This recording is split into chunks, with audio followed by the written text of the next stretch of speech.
সাথে সাথে মানবতার দূত মুক্তির দোসরি রহমাতুল লিল আলামিন তার দরবারে দুরূদ ও সালাম পাঠাচ্ছি। সবাই বলছে সাল্লাল্লাহু আলাইহি ওয়াসাল্লাম।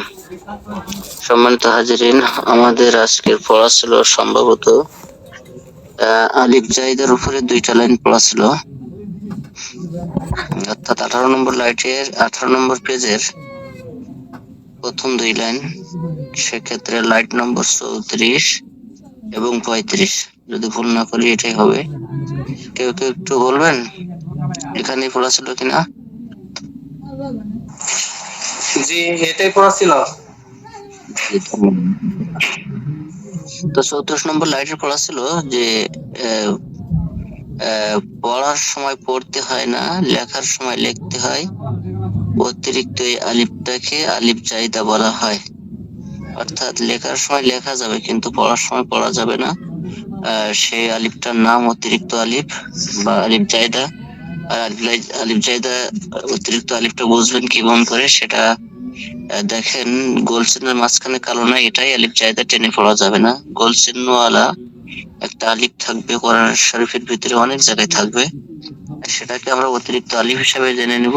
সেক্ষেত্রে এটা যদি জবরের বাম পাশে আসে, মাদে আসলি হওয়ার সত্ত্বেও অতিরিক্ত আলিফ হওয়ার কারণে মাদে আসলি হবে না। যেরকম মালা ইহ, মালা ইহ, এখানে যদি গোল চিহ্নওয়ালা আলিফটা না হতো, অতিরিক্ত আলিফ না হতো, সেক্ষেত্রে মালা ইহ মাদে মুত্তাসিল হয়ে যেত। তো এটাকে আমরা আপাতত আলিফ জাইদ হিসেবে ধরে নিচ্ছি। এর জন্য একটা তীর চিহ্ন ব্যবহার হয়েছে ওই অক্ষরের উপরে।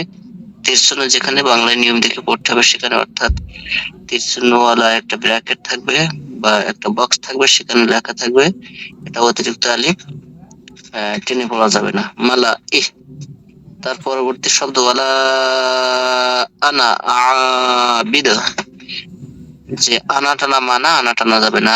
কলমের মতো দেখা যায় আলিফের উপরে জবর থাকবে এবং নুন আলিফ জবর না, এই 2টা অক্ষর বিশিষ্ট আনা। এই আনাটা কোরআন শরীফের যে কয় জায়গায় আসবে, আমরা বিশেষত যদি কোনো শব্দের মাঝখানে আসে, আর নিচের লাইনে একটা শর্ত দিয়েছিলাম যে আনার পরে বা, আনার পরে বু, আনার পরে মিলা, আনার পরে সিয়া, এই 4টা আনা বাদে যে আনাগুলো আমরা কোরআন শরীফ পড়তে যেই পাবো, সব ক্ষেত্রে ওই আনাগুলো টেনে পড়া হারাম। আনা টানা মানা, আনা টানা যাবে না। কারণ এই যে আনা দেখছেন, যে নুন আলিফ জবর না, জবরের বামে খালি আলিফ, এটাও একটা আলিফ জায়দার কাতারে, অর্থাৎ এটাও আলিফ জায়দা।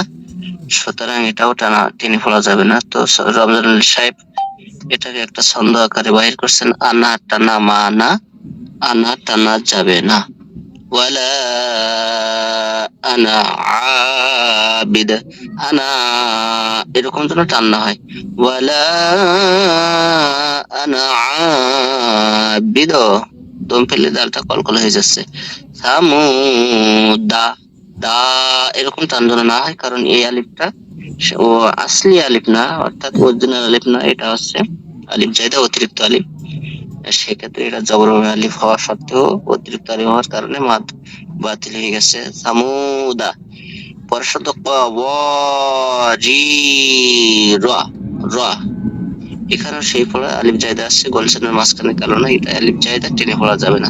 লা ইলাল জাহিম, তাহলে এই শব্দ বা এই বাক্যটার লাতে আমরা টেনে পড়বো না। যদি এটা অতিরিক্ত আলিফ না হয়ে অরিজিনাল আলিফ হতো, সেক্ষেত্রে আমরা এখানে মাদে মুনফাসিল করে পড়তাম, লা ইলাহা, 3 আলিফ টানতাম।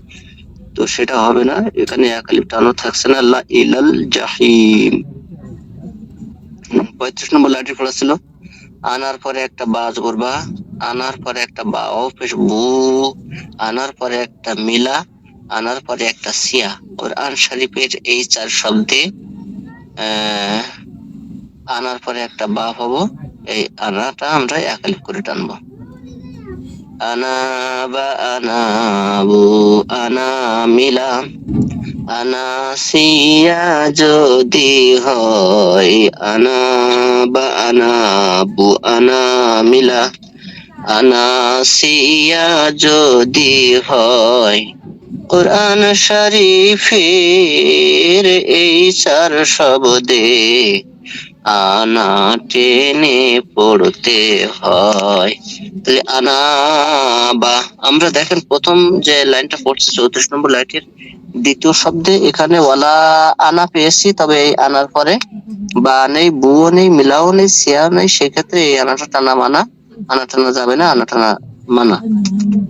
সেই হিসাব অনুযায়ী এই আনার পরে আমরা বা জবর বা পাচ্ছি বিধায় এই আনাটা আমরা এক আলিফ টানবো। কোরআন শরীফের শুধুমাত্র এই চারটি আনাটা নিয়ে পড়া যাবে, বাকি সব আনা টানা মানা। আনা বা, আনা বু, আনা মিলা, আনা সিয়া। এই ছিল আপনাদের 34 এবং 35 নম্বর লাইনটি পড়া। এখন আমরা আগামী ক্লাসের পড়াটা একটু এক নজর বলে যাই, দেখি 36 নম্বর লাইনটি পড়া আছে। দেখেন প্রথমে অজবর ওয়া, মিম জবর মা, ওয়ামা, হামজা জবর আ, নুন জবর না, আনা। এখন প্রশ্ন, এখানে আনার পরে বা জবর বাও নেই, আনার পরে বুও নেই, মিলাও নেই, সিয়াও নেই, এই আনাটা কি টেনে পড়া যাবে? আগে ওই যে প্রথম লাইনের যে বলা আনা আবিদ, এখানে যে আনাটা টেনে আসেনি, ঠিক অনুরূপ ভাবে সেরকম আনা সেই কায়দাটাই আসছে। খেয়াল করছেন আপনারা যে কয়জন আছেন? কোনটা ভাই আবার একটু বলেন। যে লাইন দুইটা পড়া দিয়েছি তার পরবর্তী লাইন ওয়ামা পাইছেন? এখন এই আনার বাম পাশে দেখেন বা নেই, বু নেই, মিলা নেই, সিয়াও নেই, তার মানে মাঝের যে লাইনটা আনা বা, আনা বু, আনা মিলা, আনা সিয়া, এই চারটা সত্ত্বের একটাও কিন্তু এখানে বজায় নাই। সেক্ষেত্রে আমরা হয়তো ফলো করবো ওই যে উপরের লাইন যেটা পড়ছি ওয়ালা আনা আবিদ, ওটাই আসছে মূলত, সেটাই এখন পাওয়া যায় মানে শর্ত অনুযায়ী যে আনা টানা মানা, আনা টানা যাবে না। কিন্তু তারপরেও এখানে আমরা এই আনাতেও এক আলিফ টেনে পড়বো। কেন পড়বো এর উত্তরটা হবে, দেখেন কফ আর একটা ফা অক্ষর আছে পাশাপাশি, আনার পরে কফ আর ফা দেখ, আনার পরে কফ আর ফা আছে, এটাকে আরেক ধরনের ওয়াকফ বলা হয় কিফ ওয়াকফে আমর। এর নাম হচ্ছে বা হুকুম হচ্ছে কিফ ওয়াকফে আমর। এইখানে দম ফেলানোর হুকুম করা হয়েছে, অর্থাৎ এটাও একটা গুরুত্বপূর্ণ একটা ওয়াকফের জায়গা। তো ওয়াকফর জায়গায় যদি আনা পাই, বিষয়টা আমি এখন ক্লিয়ার করছি, যদি ওয়াকফর জায়গায় আনাটা আমরা পেয়ে যাই, তাহলে এই আনাটাও আমরা এক আলিফ টানবো। তাহলে আমি একেবারে সুনিশ্চিত ভাবে আর একটু বলছি যে আনার পরে বা, আনার পরে বু, আনার পরে মিলা, আনার পরে সিয়া, এই আনা যেরকম চারটি আনা টেনে পড়া যাবে, অনুরূপ ভাবে যদি আনার পরে একটা ওয়াকফ পেয়ে যায়, থামার জায়গা পেয়ে যায়, তাহলে আমরা এই আনাটাও এক আলিফ টানবো। এখন একেবারে প্রথম লাইনে ওয়ালা আনা আবিদ, এখানে একটু লক্ষ্য করেন, ওয়ালা আনা আছে, আনার পরে কিন্তু ওয়াকফের জায়গা নেই, বিধায় এই আনাটা টানা মানা, আনা টানা যাবে না। তাহলে আমরা সুনিশ্চিত ভাবে এটা বলতে পারি কোরআন শরীফের 5টা আনা টেনে পড়তে হয়। সেই 5টা হচ্ছে কি, প্রথম যে দ্বিতীয় লাইনে যে আনা চারটি পড়ছে, আনা বা, আনা বু, আনা মিলা, আনা সিয়া, এই 4টা আনা, এবং যে কোনো একটা আনাতে যদি আমরা ওয়াকফ করে দম ফেলি, তাহলে সেই আনাটাও আমরা এক আলিফ টেনে পড়বো। ঠিক আছে? তাহলে এখানে এক আলিফ টানবো, এই কারণে আনাই যদি দম ফেলি এক আলিফ টানবো। ওয়ামা আনা, আপনার এখানে 37 নম্বর লাইনটি পড়া হচ্ছে কি পক্ষে, অর্থাৎ ওয়ামা আনার পরে কফ আর ফা ছোট ছোট দুইটা অক্ষর দেওয়া আছে, কি পক্ষে আমর, এইখানে দম ফেলানোর হুকুম করা হয়েছে, অর্থাৎ এর হুকুম যে কফ আর ফা যেখানে থাকবে সেখানে আমরা দম ফেলবো। এটা হচ্ছে কোরআনের হুকুম, কাদের জন্য? যারা পাঠ করবে তাদের জন্য। কফ আর ফা এরকম পাশাপাশি পেয়ে যাব, তো আমরা সেখানে কি করব? অক্ষ করব, থেমে যাব। ওয়ামা আনা, তাহলে এই আনায় টানবো কয় আলিফ?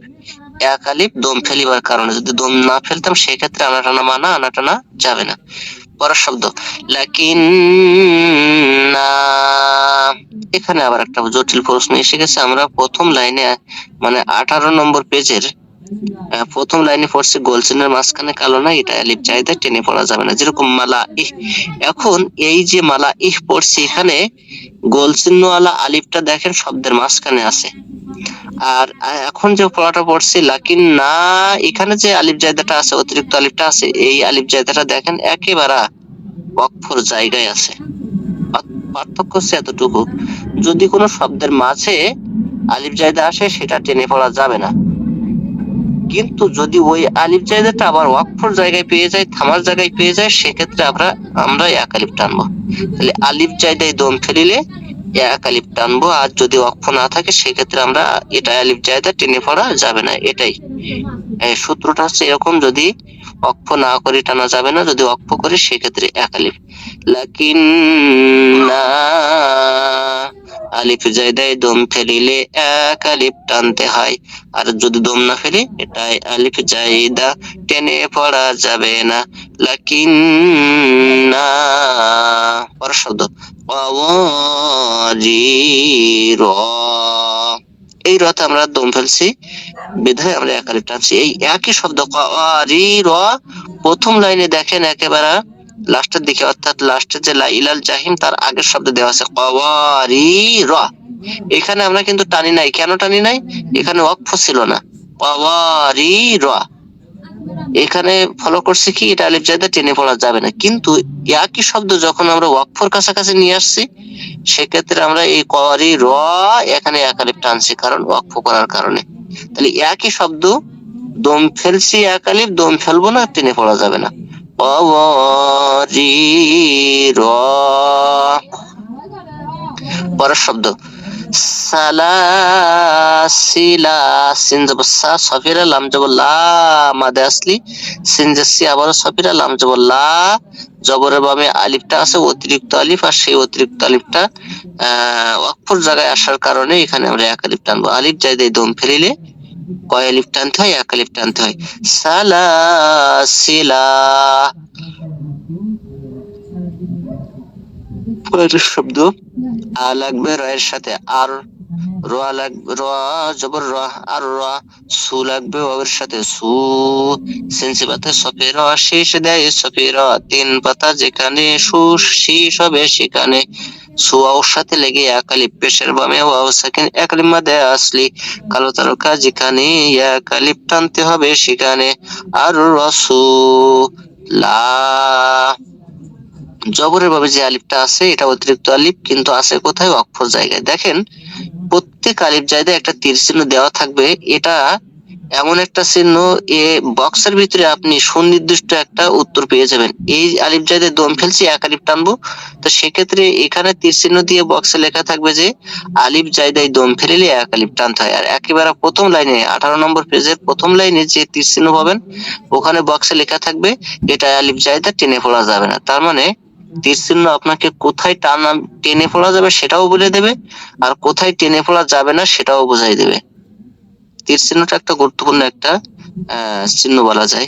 তাহলে আর রসুলা, পরের শব্দ আ লাগবে জয়ের সাথে, আজ জপে জু, আজু, নুন পেশ নু, নু লাগবে ওর সাথে, নু মাদে আসলে তবাই জাতি যেটা বলেন, আজ জুনু, নুন জবর না, আজ জুনু না।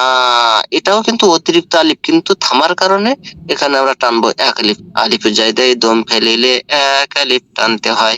আর যদি ওয়াকফ না থাকতো, থামার জায়গা না থাকতো, সেক্ষেত্রে আমরা কি করতাম?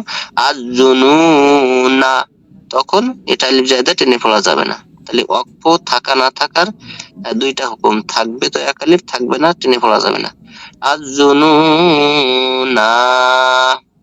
সর্বশেষ শব্দ ওয়ালা আনা, এখানে সেই আনা আছে, আনা টানা মানা, আনা টানা যাবে না বা যেত না তখন যদি এখানে ওয়াকফ না থাকতো। তাহলে এখানে আনাটা টানিয়ে দিল এক আলিফ কে, ওয়াকফ চিহ্ন। যদি না থাকতো সেক্ষেত্রে আনা টানা মানা, আনা টানা যাবে না। ওয়ালা আনা, তাহলে যে আনাটা এখানেও দেখেন তীর চিহ্ন দেওয়া আছে, তীর চিহ্ন দিয়ে বক্সের ভিতরে লেখা থাকবে আনায় যদি দম ফেলি এক আলিফ টানবো, কিংবা এরকম লেখা থাকতে পারে আনায় আমরা দম ফেলার কারণে এক আলিফ টানছি, ব্যাস। তাহলে এই লাইনটা আমরা বুঝলাম যে আনায় দম ফেললে এক আলিফ, আর যদি দম না ফেলে টেনে পড়া যাবে না। আর ছোট্ট একটা অক্ষ দিয়েছে ত্রিপক্ষে আমর, এখানে দম ফেলানোর হুকুম করা হয়েছে। আর একটা বিষয় দিয়েছে আলিফ জায়গায় দম ফেলিলে এক আলিফ টানতে হয়, আর যদি দম না ফেলে সেক্ষেত্রে টেনে পড়া যাবে না। এর পরবর্তী যে লাইনটা দেখছেন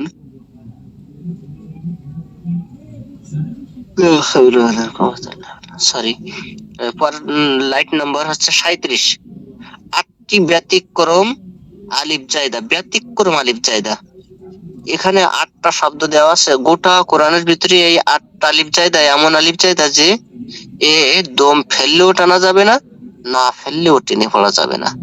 তাহলে এটা আরেকটা জটিল বিষয়। অর্থাৎ আলিফ জায়দা কিন্তু একেবারে সহজ একটা বিষয় নয়। আলিফ জায়দা যদি শব্দের মাঝে থাকে সেক্ষেত্রে এটা আলিফ জায়দা টেনে পড়া যাবে না। আবার যদি আলিফ জায়দায় দম ফেলি এক আলিফ টানবো।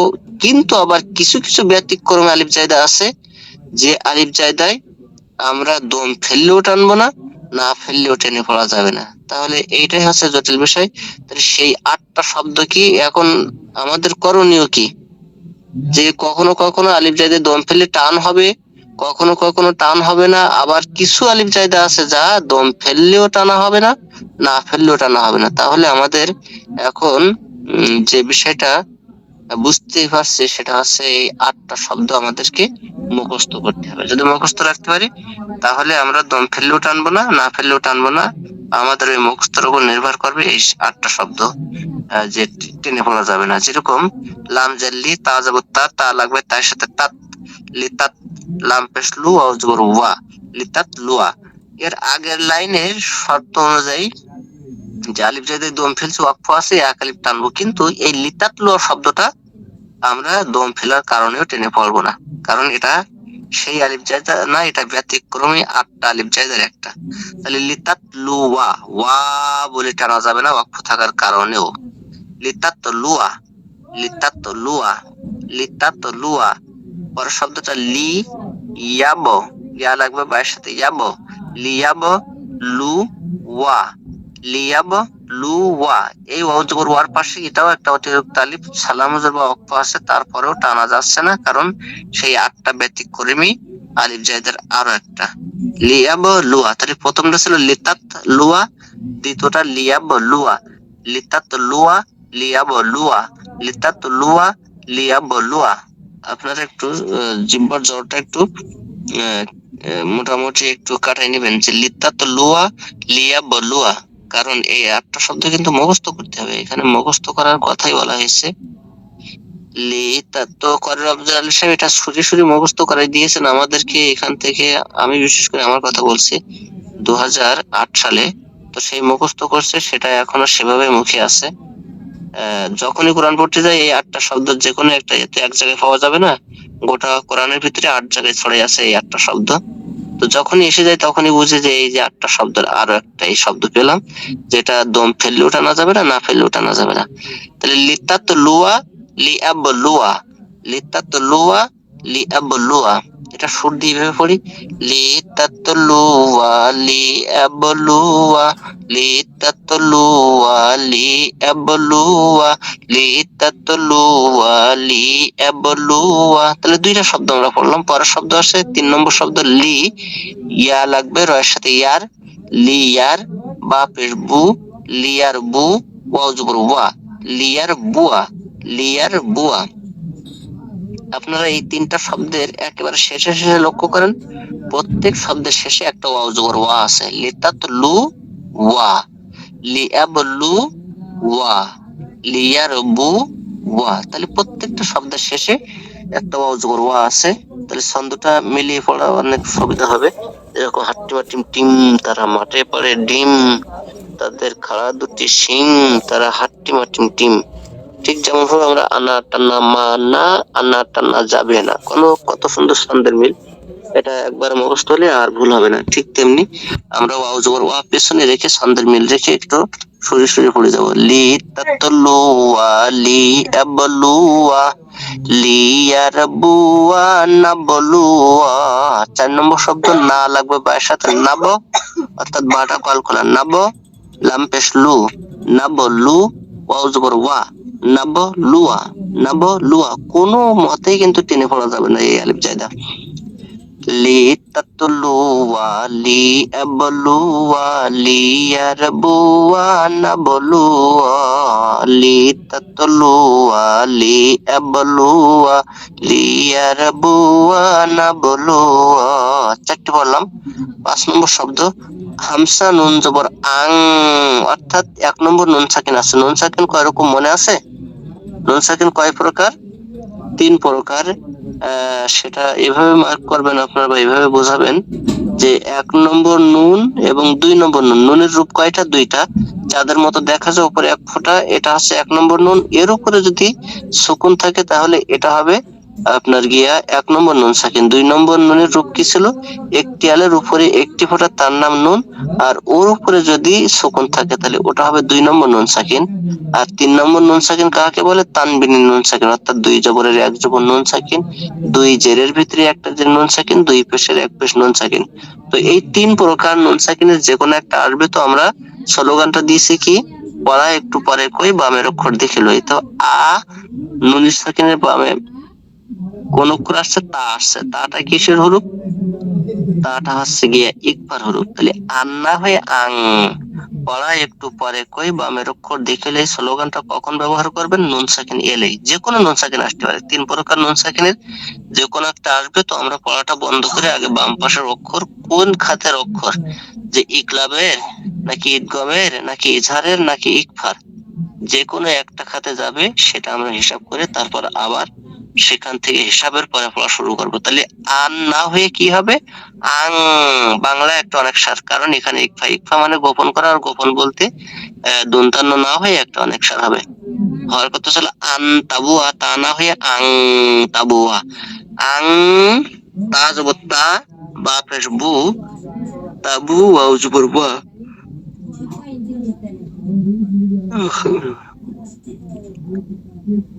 আং তাবুয়া, আং তাবুয়া। তাহলে আং তা ইকফার গুন্না, এর উপর একটা ফাঁকা ত্রিভুজ আছে, নুন সাকিন গোপন হবে সেখানে। আং তাবুয়া। আমি টুকরার থেকে আবার সুর দিয়ে ঘুরে আসছি। লি তাতলুয়া লি আবলুয়া লি ইয়ারবুয়া নাবলুয়া লি তাতলুয়া লি আবলুয়া লি ইয়ারবুয়া নাবলুয়া আং তাবুয়া লান নাদউয়া। 6 নম্বর শব্দটা কি? লাম যাবর লা, আবারও নুন সাকিন আসছে। নুন সাকিনের বামে আর একটা অক্ষর আসছে নুন। এই নুনটা কিসের হরফ? আমি আছি কয় নম্বরে? লিতাতলুয়া লিয়াবলুয়া লিয়ারবুয়া নাবলুয়া আং তাবুয়া। এরপর শব্দ লান। এখানে লাম যাবর লা, নুন সাকিন 1 নম্বর নুন সাকিন আসছে, তার বাম পাশে নুন আসছে। এই নুনটা হচ্ছে নুন সাকিনের ইদগামের হরফ, অর্থাৎ ইয়া ওয়া মিম নুন র আর লাম, এই 6টা অক্ষর যদি নুন সাকিনের বামে আসে, তাজদিদ থাক আর না থাক তাজদিদ ধরে পড়তে হবে। আবার ইদগামকে 2 ভাগে ভাগ করা হয়েছে, বা গন্না বা বিলা গন্না। তাহলে এখানে নুন সাকিনের বামে নুনটা আসছে, ওই যে 4টা অক্ষর গন্না করে পড়তে হয়, ইয়া ওয়াও মিম নুন গন্না করে পড়তে হয়, সেই 4টির একটা, আর র আর লাম গন্না ছাড়া পড়তে হয়। যদিও সেটা নাই, এখানে 4টা অক্ষরের একটা অক্ষর নুন আসছে, কার বাম পাশে? নুন সাকিনের বাম পাশে। তাহলে আমরা পড়ছিলাম সংজ্ঞাতে যে নুন সাকিনের বামে যদি এই সব হরফ পাওয়া যায়, তাজদিদ থাক আর না থাক তাজদিদ ধরে পড়তে হয়। তাহলে এখানে নুন সাকিনের বামে তাজদিদ আলা একটা নুন দেওয়াই আছে। যদি তাজদিদ না থাকতো সেক্ষেত্রেও আমাদেরকে তাজদিদ ওই নুনে ধরে নিয়ে গণ্য করে পড়তে হতো। তাহলে লান, লা লাগবে বাম পাশে নুনের সাথে, লান নাদো। নুন যেমন না, না লাগবে দালের সাথে নাদো, দালটা কলকলার হরফ। লান নাদো। আইন পেশ উ, ওয়াও জবর ওয়া। লান নাদউয়া, লান নাদউয়া, লান নাদউয়া।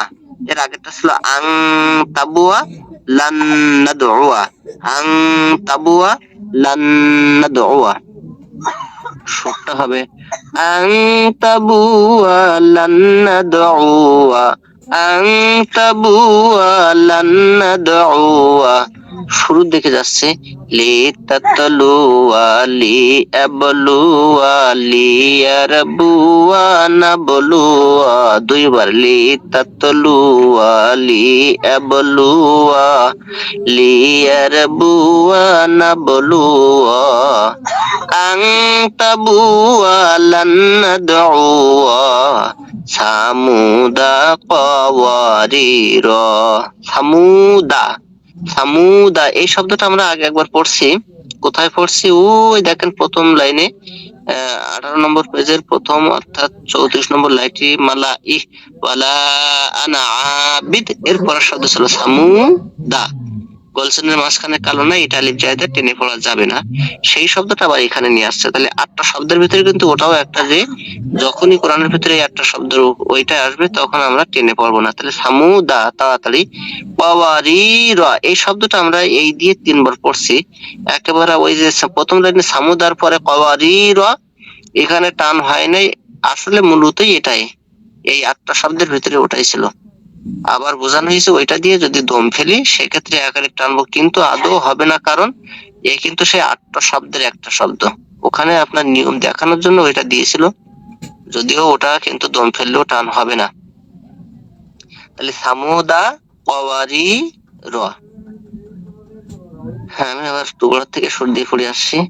লি তাতলুয়া লি এবলুয়া লিয়ারবুয়া নাবলুয়া।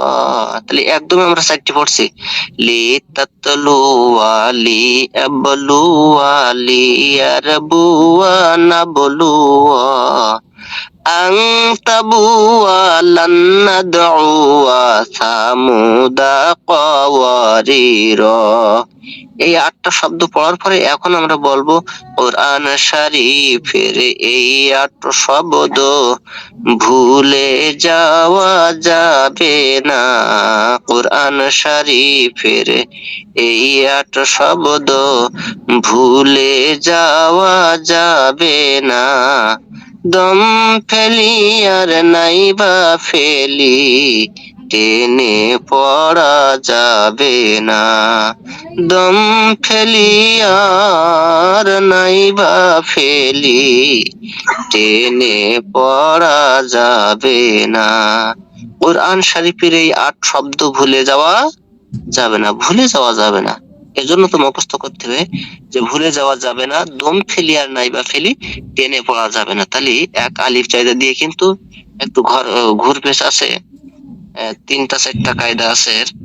যে কোনো অবস্থাতে যদি ওয়াকফ না থাকে সেক্ষেত্রে আমরা আলিফ জায়দা টানবো না, আবার যদি আলিফ জায়দা দম ফেলি এক আলিফ টানবো। আবার ব্যতিক্রম 8টা শব্দ দিয়েছেন যা দম ফেলি আর নাইবা ফেলি কোনো অবস্থাতেই টেনে পড়া যাবে না। তাহলে এই 8টা শব্দ যদি মুখস্থ না করে ফেলে তাহলে কিন্তু ওই ওদের সাথে গুলিয়ে যাবে, তখন ভুল পড়াটা স্বাভাবিক হয়ে যাবে একেবারে। তাহলে এই 8টা শব্দ আমরা এনিহাও যেভাবে হোক মুখস্থ করে রাখার চেষ্টা করবো সুর ছন্দ দিয়ে। তো সর্বশেষ আমি আরেকবার গেয়ে দিচ্ছি। লি তাতলুয়া লি এবলুয়া লিয়ারবুয়া নাবলুয়া লি তাতলুয়া লি এবলুয়া লিয়ারবুয়া নাবলুয়া আং তাবুয়া লান নাদউয়া সামুদা কওয়ারির। কোরআন শরীফের এই 8 শব্দ ভুলে যাওয়া যাবে না। দম ফেলি আর নাইবা ফেলি টেনে পড়া যাবে না। দম ফেলি আর নাইবা ফেলি টেনে পড়া যাবে না। তাহলে এটা ছিল আজকের আমাদের 2টা লাইনের পড়া। যে আর আনায় যদি দম ফেলি অর্থাৎ 37 নম্বর লাইনের পড়া, 37 না 36 নম্বর লাইনের পড়া হচ্ছে আনায় যদি দম ফেলি এক আলিফ টানবো। আর একটা পড়া ছিল 38 নম্বর 37 নম্বর লাইনের পড়া এই ওয়াকফে আমর, এইখানে দম ফেলানোর হুকুম করা হয়েছে। তাহলে কিন্তু এটা একটা গুরুত্বপূর্ণ ওয়াকফ। ছোট ছোট একটা ফা আর কফ বা কফ আর ফা একসাথে পাবো, তো আমরা সেখানে কি করব? ওয়াকফ করব, থেমে যাব। আর থামার জায়গায় যদি আনা থাকে তাহলে আমরা টানবো এক আলিফ, যেরকম আমা আনা। তারপরে একটা হচ্ছে আলিফ জায়দা দম ফেললে এক আলিফ টানতে হয়, লাকিন না ওয়ারির। এখানে নিয়ম দেখানো হয়েছে এই শব্দটা দিয়ে, কিন্তু আদৌ কিন্তু এটা টান হবে না, কারণ এই ব্যতিক্রম 8টা শব্দের একটা শব্দ এটা। ঠিক ঠিক আছে, এটাই উদাহরণস্বরূপ এখানে নিয়ে আসছে যে এখানে দম ফেলছে এক আলিফ টানছে, কিন্তু এই শব্দটা মূলত ওই ব্যতিক্রম আটটা শব্দের একটা, এটা কোনো অবস্থাতেই টেনে পড়া যাবে না। পরেরটা সালা সিলা, আর রসুলা, আর জুনুনা, ওয়ালা আনা, আনাই দম ফেলছে এক আলিফ টানছি, আনাই দম ফেলবো না, টেনে পড়া যাবে না। আর যে আনা সাইডটি পড়া যাবে সেটা তো বলেছি আগে, বাবু মিলা সিয়া যদি থাকে তাহলে ওই আনাটা এক আলিফ টানবো। আর সর্বশেষ ব্যতিক্রম আটটা আলিফ জায়দা, যা কোনো অবস্থাতে দম ফেলে নাইবা ফেলে টেনে পড়া যাবে না। লিতাতলুয়া লিয়াবলুয়া লিয়ারবুয়া নাবলুয়া আং তাবুয়া লান নাদউয়া সামুদা কাওয়ারিরা। কোরআন শরীফের এই ৮ শব্দ ভুলে যাওয়া যাবে না, দম ফেলে আর নাইবা ফেলে টেনে পড়া যাবে না।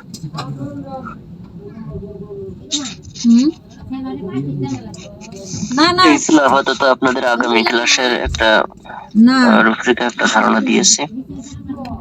যদি প্রশ্ন থাকে আপনারা বলতে পারেন। এটা কিন্তু প্রথম 2 লাইন সাথে অনেকটা ঘুরপ্যাচ হয়ে যাবে যদি না বুঝে থাকে, আর যদি বুঝে থাকে তাহলে তো আলহামদুলিল্লাহ। কারোর কোনো প্রশ্ন থাকলে বলতে পারেন। তাহলে 4টা লাইনের আমি আরেকটু সারাংশ বলছি, যে আলিফ জায়দা যদি শব্দের মাঝখানে থাকে সেক্ষেত্রে সে আলিফ জায়দাটা টেনে পড়া যাবে না। আর একই আলিফ জায়দা যদি ওয়াকফ করে দম ফেলি সেক্ষেত্রে আবার আলিফ জায়দাটা এক আলিফ টানা যাবে। আবার 8টা ব্যতিক্রমে আলিফ জায়দা আছে যা কোনো অবস্থাতেই টেনে পড়া যাবে না। যে আলিফ জায়দা গুলো আমরা মুখস্থ করে একটা প্রয়াস বা একটা রূপরেখা দেখানো হলো 8টা শব্দ, এই 8টা শব্দ আমরা মুখস্থ রাখার চেষ্টা করবো, যে কোনো অবস্থায় টেনে পড়া যাবে না। আর আমরা 4টা আনা টেনে পড়েছি, আনার পরে বা, আনার পরে বু, আনার পরে মিলা, আনার পরে সিয়া। আর ওর সাথে আরো একটা আনা টেনে পড়া যাবে, সেটা কখন? যদি আনায় অক্ষ করি। এই 5টা আনা ব্যতীত কোরআন শরীফের আর যত হাজারবার আনা আসুক না কেন আমরা সেটা টেনে পড়বো না, কোনো অবস্থাতেই পড়বো না। 5টা আনা ব্যতীত আর সব আনা টানা মানা আনা টানা যাবে না। এই ছিল আপনাদের মোটামুটি একটা পড়ার ধারণা। আপনারা আগামী ক্লাসে পড়ে সুন্দর করে মুখস্থ করে, বিশেষ করে এই যে 37 নম্বর লাইন ব্যতিক্রমে 8টা আলিফ জায়দা মুখস্থ করার চেষ্টা করবেন। যদি প্রশ্ন না থাকে তাহলে শেষ করব।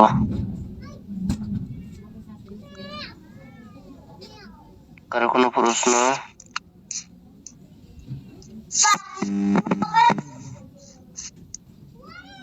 مرحب joined. Return to Morhab left. Yusuf ভাই বাসায় ফিরছেন নাকি? জি ফিরছি। প্রশ্ন আছে নাকি? না প্রশ্ন নাই। মাশাআল্লাহ। মুখস্থ রাখা একটু কঠিন, অক্ষরগুলো অনেক কঠিন কঠিন। জি আসলে আমি তো সেই শুরু থেকেই 8-10 বছর পড়ে আসছে, তারপরেও আমার তো মাঝে মধ্যে ভুল লেগে যায়। তবে আমার তো আমার সমস্যা না, এগুলো মনে থাকবে, এগুলা একটু সহজ আছে, কিন্তু পরের 6টা, সামনের 6টা গুলো একটু কঠিন।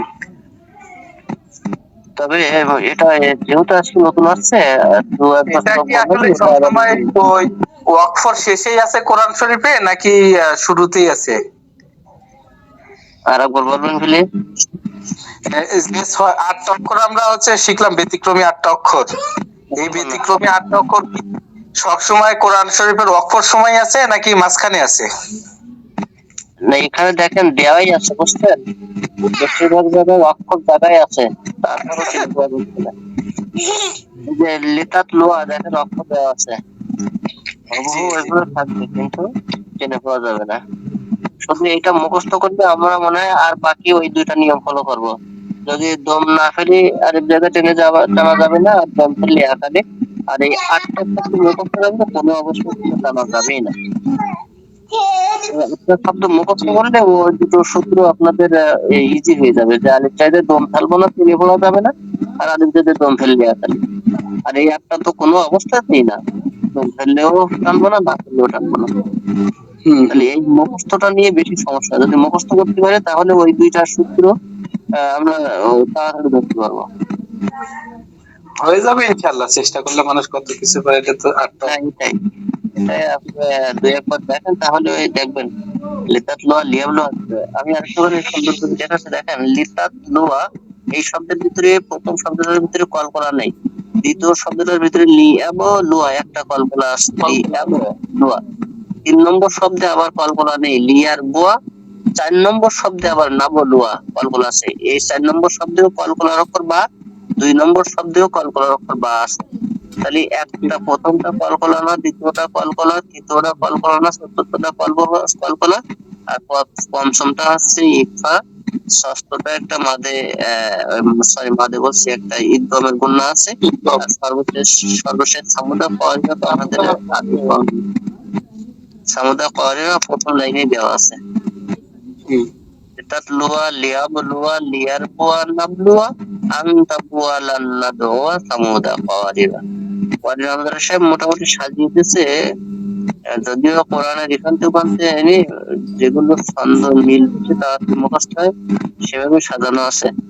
আপনি 2 একবার চেষ্টা করেন, দেখবেন আস্তে আস্তে ইজি হয়ে যাচ্ছে।